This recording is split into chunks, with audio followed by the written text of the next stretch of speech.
ഞാൻ അന്നു. ഞാനിവിടെ കൊറിയയിലാണ്. ആദ്യമായിട്ടാണ് ഞാനിങ്ങനൊരു വീഡിയോ ഇടുന്നത്. സോ, അതിൻ്റേതായ പോരായ്മകളുണ്ട്. സോ, എൻ്റെ ഫ്രണ്ട്സൊക്കെ സജസ്റ്റ് ചെയ്തിട്ട് ഞാൻ മെയ്ഡ് ഇൻ കൊറിയ ഫിലിം കണ്ടു. അതൊരു നല്ല ഫീൽ ഗുഡ് ഫിലിമാണ്. നല്ല രസമാണ് കണ്ടിരിക്കാനായിട്ട്. പക്ഷേ റിയാലിറ്റി ഈസ് അങ്ങനെയല്ല ഇവിടെ കൊറിയയിലെ കാര്യങ്ങൾ നടക്കുക എന്നുള്ളതാണ്.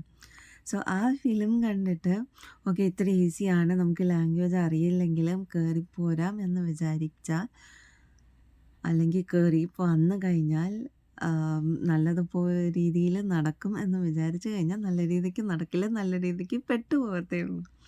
സീരിയസ് ആയിട്ട് പറഞ്ഞു കഴിഞ്ഞാൽ ഇവിടെ ലാംഗ്വേജ് അറിയില്ലെങ്കിൽ അമ്മാതിരി ബുദ്ധിമുട്ടാണ്.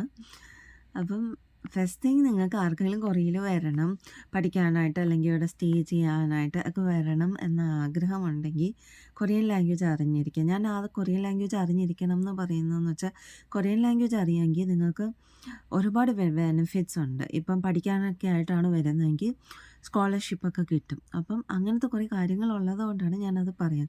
പിന്നെ നല്ല രീതിക്ക് പഠിക്കുക.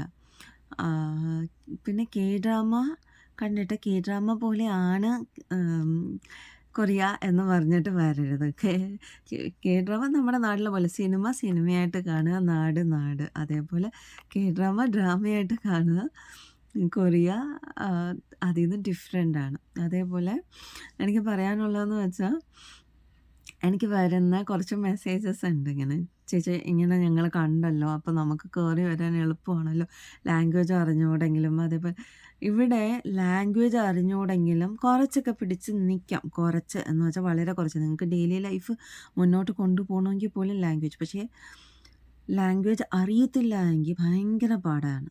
അപ്പം നിങ്ങൾക്ക് ചിലപ്പം ഒരു ഇംഗ്ലീഷ് ട്രാക്ക് യൂണിവേഴ്സിറ്റിയിലൊക്കെയാണ് കിട്ടുന്നതെങ്കിൽ ചിലപ്പം കുഴപ്പമില്ലാതെ നിങ്ങളുടെ യൂണിവേഴ്സിറ്റി ലൈഫ് പോകും. പക്ഷേ ഈ ഒരു ഡെയിലി ലൈഫ് ലോക്കൽസിൻ്റെ അടുത്ത് സംസാരിക്കണമെങ്കിൽ നിങ്ങൾക്ക് കൊറിയൻ തന്നെ വേണം.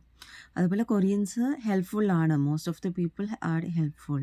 നമ്മൾ ഹെൽപ്പ് ചോദിക്കുമ്പോൾ ഹെൽപ്പ് ചെയ്യാറുമുണ്ട്. പക്ഷേ ഫിലിമിൽ കാണിക്കും പോലെ നമ്മുടെ ലൈഫിൽ കയറി വന്ന് ആരും ഹെൽപ്പ് ചെയ്യത്തില്ല. അതേപോലെ ഇവിടെ അത്ര എന്നാ പറയാം, അങ്ങനെ നോക്കിക്കഴിഞ്ഞാൽ വലിയ ഹെൽപ്പിംഗ് മെൻറ്റാലിറ്റിയോ അങ്ങനെ ഇവിടെയും ഉള്ളത് മനുഷ്യർ തന്നെയാണ്. അപ്പം അതിൻ്റേതായ വ്യത്യാസം ഉണ്ടാവും ഓരോ ആൾക്കാരും. ബട്ട് എല്ലാവരും ഒരേപോലെ അല്ല. നല്ല ആൾക്കാരുമുണ്ട്, ഒരുപാട് നല്ല ആൾക്കാരുണ്ട്. പക്ഷേ ഒരു ഫിലിമിൻ്റെ പേരിൽ മാത്രമായിട്ട് ഇങ്ങ് കയറി വരരുതെന്നാണ് ഞാൻ ഉദ്ദേശിച്ചത്. എല്ലാവർക്കും എൻ്റെ all the best. Whoever wants to come to Korea, all the very best.